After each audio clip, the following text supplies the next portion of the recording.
अगर केस देखा जाए वास्तव में तो राम का केस मात्र घरेलू है, रामायण का केस भी मात्र घरेलू है। दो परिवारों के युद्ध हैं। राम अपनी पत्नी को बचाते रहे पूरी जिंदगी, लेकिन अकेले डॉक्टर अंबेडकर ने, राम ने पत्नी बचाई, उसमें बंदरों का भी सहयोग लिया, गिलहरी का भी लिया, जाने क्या क्या लिख रखा है काल्पनिक कथा में।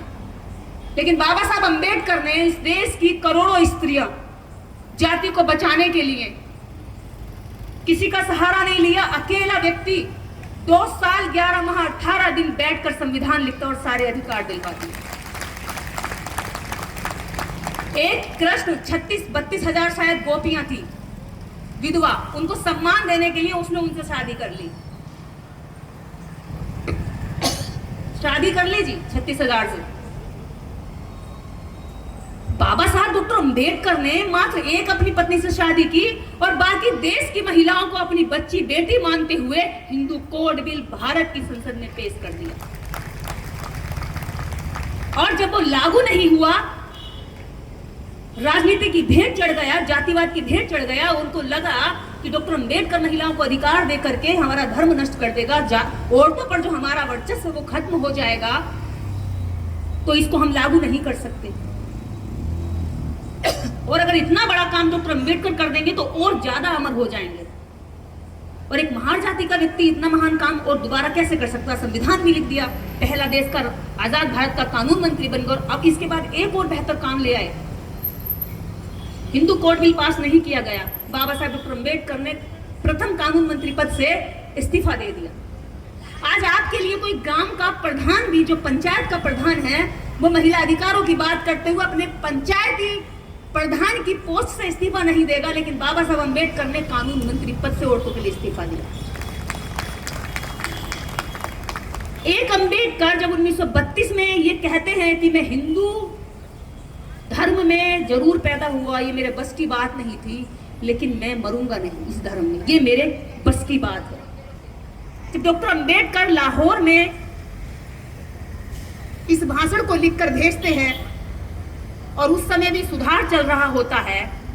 जो एंटीनाधारी होते हैं उस समय भी वो नाटक कर रहे होते हैं कि हम तो अपने धर्म में सुधार कर रहे हैं। बहुत सारे लोग आए, स्वामी विवेकानंद, बहुत अलग अलग नामों से आए। उस समय छुआछूत, जातिवाद का घोर कलंक भारत को बदबूदार बना रहा था। और जब भारतीय संविधान लिखा जा रहा था तो वो बदबूदार समाज, जो जिसको बस्तियों से दूर रखा गया, उसके अधिकारों की बात करने वाला कोई व्यक्ति यहां नहीं था। लेकिन बाबा साहब अंबेडकर उस बात को लगातार लड़ रहे थे। और साथ ही साथ बाबा साहब डॉक्टर अंबेडकर इस बात की चेतावनी दे रहे थे कि मैं इस समाज को उस लेवल तक ले जाऊंगा जिस लेवल तक मैं सपना देखता हूं। और बाबा साहब डॉक्टर अंबेडकर ने जब अपना भाषण लिखकर भेजा तो उनके मारने की धमकियां आने लगी। पंजाब के लाहौर में लोगों ने गुट बना ली कि अंबेडकर को यहीं खत्म कर देंगे, लौट कर नहीं जाने देंगे। और जब ऐसा हुआ तो बाबा साहेब उस कार्यक्रम में जाने के लिए रास्ता बदलने की बात हुई कि मैं उस रास्ते से नहीं जाऊंगा, मेरा रास्ता बदला जाए। लेकिन 2-3 दिन बाद फिर से एक लेटर आता उनके लिए कि बाबा साहब डॉक्टर अंबेडकर, आप कृपया करके इस कार्यक्रम में ना आए, क्योंकि जो यहाँ की समिति है वो आपके भाषण से सहमत नहीं है, यहां दंगा हो सकता है। उसमें कुछ बातें लिखी गई थी, उसमें औरतों की गुलामी की बातें थी। और उस भाषण को बाद में एनिमेशन ऑफ कास्ट के नाम से किताब के रूप में छापा गया। और उसी वक्त में लगभग 10,000 प्रतियां बाबा साहब के लिखित भाषण की लोगों ने पढ़ चुकी थी, खरीदी जा चुकी थी। लेकिन पंजाब के लाहौर में यह भाषण नहीं होने दिया। बाबा साहब डॉक्टर अंबेडकर इस बात को कहते हैं, उनको लेटर में वापस जवाब देते हुए, कि जब तक मैं अछूत था, सिर्फ अछूतता का दंश झेल रहा था, जातीय दंश झेल रहा था, लेकिन अब अछूत वाले धर्म से निकलने की बात कर रहा हूं तो अब मुझे जान की बाजी लगानी पड़ रही। इसका मतलब जो अछूतता का दंश है, जो घृणा का मेरे ऊपर लगा हुआ ठप्पा है, वो कोई भगवान ने नहीं लगाया, धर्म ने लगाया है। और आज धर्म इसलिए बिलबिला रहा क्योंकि मेरे साथ करोड़ों लोग यहां से निकलने की झटपटाहट कर रहे हैं। तो आज भी जब हम उस दाग को, उस बदबू को उघाड़ कर दिखाना की कोशिश करते हैं तो हम अपराधी हैं उनकी नजर में। जाने क्या क्या बोलेंगे, मुल्ले की औलाद, पाकिस्तानी, जिहादी, जो उनके मन में आता है वो गालियां देंगे, जंगलवासी, जैसा उनके मन में आएगा वैसा बोलेंगे। यानी कि हम उनके डंडे की चोट पर वहां पड़े रहे, वो ना हमें शहरों में हक दे, ना नौकरियों में हक दे, ना हमें जमीनों में हक दे, ना राजनीति में हक दे, कहीं भी हमारे हक अधिकार ना दे, लेकिन हम उनके पीछे पीछे पीछे पीछे भीड़ बनकर आज भी सर झुकाए, रीढ़ की हड्डी झुकाए, उनके दास बनकर साहब साहब, बाबूजी बाबूजी करते रहे, तो हम उनकी नजर में अच्छे वाले आदिवासी और दलित। लेकिन जैसे ही हम मजबूत रीढ़ वाला अंबेडकरवादी बन जाते हैं, शीलवान बौद्धिस्ट बन जाते हैं, वैसे ही हम उनकी नजर में चुभने लगते। क्यों है ये चुभन? क्योंकि वो हमारी अच्छाइयों को स्वीकार भी नहीं कर सकते, क्योंकि हम उनकी नजर में छोटे हैं। अब जब हमारी अच्छाइयों को वो स्वीकार करेंगे तो लोगों की ध्यान पे क्या जाएगा कि इन्होंने छोटे लोगों से सीखा है, तो उनका क्या जोर रहता है कि हम इन अच्छाइयों को ना स्वीकार कर सकते, ना ही इनमें जी सकते, तो ऐसा इनकी अच्छाइयों को ही खत्म करने का पूरा प्रयास किया जाए। यानी खुद ने तो कोई निर्माण किया नहीं, हड़प्पा से लेकर के मोहनजोदाड़ो तक की समस्त सभ्यताएं इस देश के असली मूल निवासियों ने, आदिवासियों ने बनाई। इन्होंने तो आके सिर्फ उन पे कब्जा किया।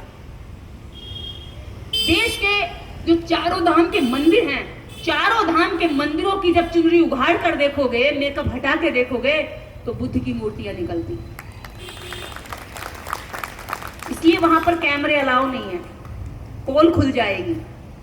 कहीं भैरव बाबा के नाम से, तो कहीं शिमला देवी के नाम से, तो कहीं कमला देवी के नाम से बुद्ध को मेकअप करके रखा हुआ है। हमें पहले बुद्ध की ताकत को पहचानना है, फिर हमें बुद्ध को आजाद भी करवाना है। मैं ये मानती हूं, अगर आप अपने दुश्मन को उसका दिया हुआ, जो उसने हमें टैग दिया है कमजोरी का, अगर उससे हमें छुटकारा चाहिए, तो हमारा सबसे पहला कदम बुद्ध धर्म की ओर आना है। सबसे पहला कदम। अगर हम वहां आ गए तो तब फिर हम अपने अधिकारों को मजबूती के साथ उठा सकते हैं। आज हमारी पहचान दलितों की, आदिवासियों की, चूड़े की, चमारों की, बिरसा की, मुंडा की, अलग अलग यूके, मतलब जो जातियां हमारी, उन जातियों के नाम से है।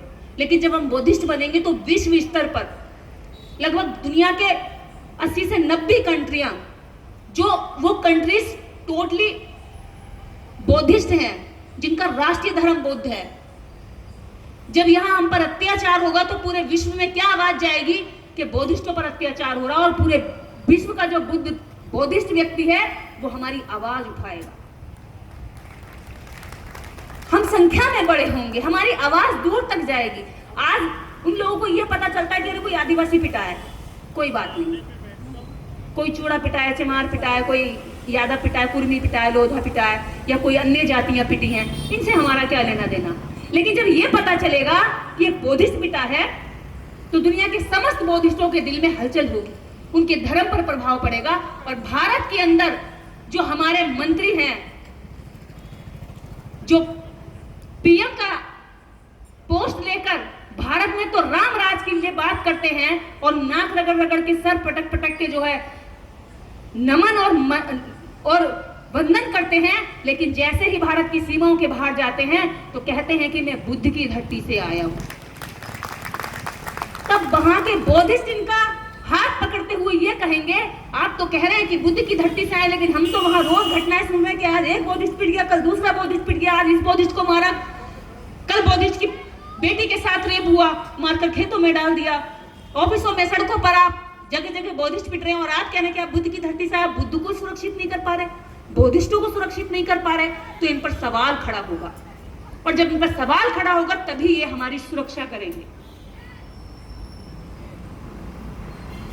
और एक बात फैलाई जाती है कि बौद्धिस्ट होने पर रिजर्वेशन खत्म हो जाएगा। इसका जो डर है वो मैं आप लोगों के मन से निकाल दूं, और इसकी जो उनकी जलन है, खुजलाहट मिटाते हैं अपनी कह करके कि बौद्धिस्ट बन रहे हो और आरक्षण ले रहे हो, और हमें भिखारी भी कहते हैं, जबकि 10% ईडब्ल्यूएस की भीख खुद ने रख ली 48 घंटे के अंदर अंदर बिना शोषण झेले। वो कहते हैं कि हमें जो रिजर्वेशन मिला वो हिंदू धर्म की वजह से नहीं मिला, हमें रिजर्वेशन मिला जातिवाद के शोषण की वजह से, जिनकी पहचान कुछ अलग रूप में हुई, जो बस्तियों से दूर रहते थे, जिन्हें सड़कों पर चलने का अधिकार नहीं था, या शहरों से या नगरों से दूर जंगलों में रहते थे। ये वो एक लिस्ट बनाई गई कि ऐसे कौन कौन लोग हैं जो सामाजिक रूप से पिछड़े गए हैं, जिनको शिक्षा में अधिकार नहीं दिया, रोजगार में अधिकार नहीं दिया, जिन्हें प्रशासनिक सेवाओं में जगह नहीं मिली, जिन्हें जमीनें नहीं दी गई। ऐसी लिस्ट में कौन कौन से लोग हैं? तो ये लिस्टेड करने के लिए साइमन कमीशन को डॉक्टर अंबेडकर ने भारत में बुलाया, और साइमन कमीशन ने घूम घूम करके ऐसी जातियों का लिस्ट बनाया कि किन लोगों को सामाजिक रूप से बहिष्कृत किया गया। तो उस वक्त पर वो धर्म की वजह से सर्वे नहीं हुआ था, जातीय भेदभाव की वजह से हुआ था, और जातीय भेदभाव के आधार पर फिर उनको रिजर्वेशन दिया गया, शिक्षा में, नौकरियों में और राजनीति में। राजनीति में रिजर्वेशन ऐसा नहीं था जैसा अभी हमें मिला हुआ है, ये तो गांधी लेडू है। गांधी जी ने साइमन कमीशन को भगाने के लिए धरना दे दिया, गो बैक के नारे लगा दिए, साइमन कमीशन गो बैक, क्योंकि उन्हें यह पता था कि ये करोड़ों की तादाद में जो अछूत है, जो आदिवासी हैं, अगर ये हिंदू धर्म के हट गए तो फिर हिंदू धर्म की जो 15% आबादी है, इसकी गुलामी कौन करेगा, इसकी भैंसों को कौन नहलाएगा, इसके पशुओं का गोबर कौन उठाएगा, जब इनके घर में बच्चा पैदा होगा तो उसकी नाल कौन काटेगा, उस गंदगी को साफ कौन करेगा, गाय का काम कौन करेगा, कपड़े धोने का काम कौन करेगा। इनके जीवन को सुविधाजनक बनाने की ये जो मशीनरी है, अगर ये हट गई धर्म से, तो फिर इनको जो फ्री के और बंधक गुलाम मिले हुए हैं, बिना सर हिलाए पैर हिलाए काम करते हैं, बिना कोई एक्सक्यूज दिए रात दिन, तो ये तो फिर धर्म के जो ऊपर के 15% लोग हैं, ये तो काम करने के लिए मजबूर हो जाएंगे जिन्होंने कभी किया नहीं। तो बाबा साहब डॉक्टर अंबेडकर साइमन कमीशन को भारत लाते हैं ये बताने के लिए कि भारत के अंदर आज भी इस तरह का एक तबका है जो लगभग 7 से 8 करोड़ की संख्या में है, लेकिन उसके साथ ऐसा व्यवहार होता है, वो जानवर से भी बदतर है। जानवर भी तालाब से पानी पी सकता है, लेकिन इन लोगों को अगर पानी को छू ले तो इनको मार दिया जाता है। बाबा साहब साइमन कमीशन का गठन करके यहाँ बुलवाते हैं, लेकिन गांधी उनके खिलाफ आंदोलन चलाते उन्हें भगा देते, और कम्युनल अवार्ड साइमन कमीशन की बैठक में मिल जाता है 1932 में 2 वोट का अधिकार। लेकिन यरवदा की जेल में मिस्टर गांधी अनशन पर बैठ जाते। मैं बुद्ध से आपको अंबेडकर तक क्यों लेकर आई हूं? क्योंकि मरे हुए बुद्ध को जिंदा करने का काम बाबा साहब अंबेडकर ने किया, जिसको भारत में खत्म जैसा ही कर चुके थे। फिर बाबा साहब ने कहा कि मिस्टर गांधी कहते हैं कि तुम अंबेडकरों के असली लीडर नहीं हो, मैं दलितों का असली लीडर हूं, मैं आदिवासियों का असली लीडर हूं।